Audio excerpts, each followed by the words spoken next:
warra kutannoon ka'ee naqxanyaan buluu didee biyya abbaa gaangulii biyya asarra shidee.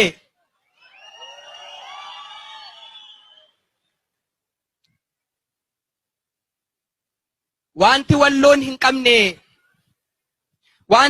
hin qabne maaliree gaafa dukkanaa'eeyyuu walloon hin qabne hin kunne abdii hayyuus yoo barbaaddan immoo abbaa jabanoo qabdi. Kan dubbatamee dhumne seenaa walloo barkaarra biyyaa fi qe'ee gooticha Waadaayi Baabboo jaarra. Waadaayi Baabboo kormaa hin fudhanne ajaja ormaa.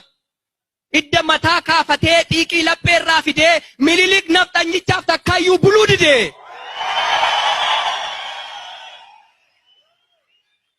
Fuulduraan oomaa dadhabnaan duubaan itti malanii goota keenya Waadaayiin Inxooxootti qalanii.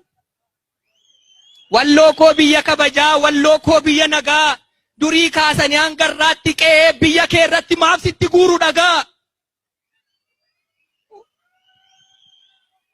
Walloon bari kan lafa hin qabneef kutee kaaniif galaa guduunfee, kan qotee dhabeef iree midhaan gumbiitti dufee, kan cidha qabuuf dha'ii dha'ee gammachuudhaan wal marsee, leenjisa waliif kennee ameessa waliif dabarsee,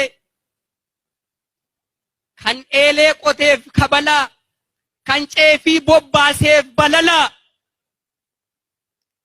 kan lubbuu dhabeef gumaa, kan lubbuu argateef gumaata, kan dhibameef qoricha, kan rakkateef furmaata.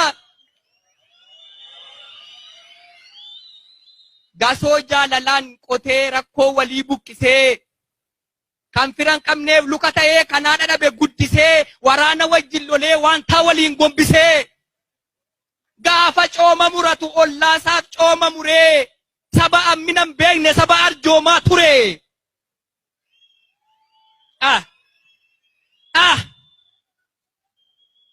Way mataa baata malee ofii yaadaaree mormii. Saba garraamee akkasii gamtaadhaan itti duulte nu jalaa miite ormii. Yaa Oromoo! Yaa Oromoo! Dubbiin tokkummaa keenyaa dubbii taajjabaa taati. Walloo wajjin dhaabachuun dirqama namummaati.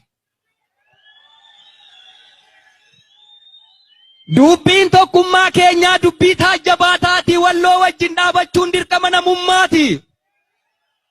Eeboon maal nurraa dhowwa gaafa gaachanni kufe, wanti karaa walloo dhufe ija keenyatti dhufe.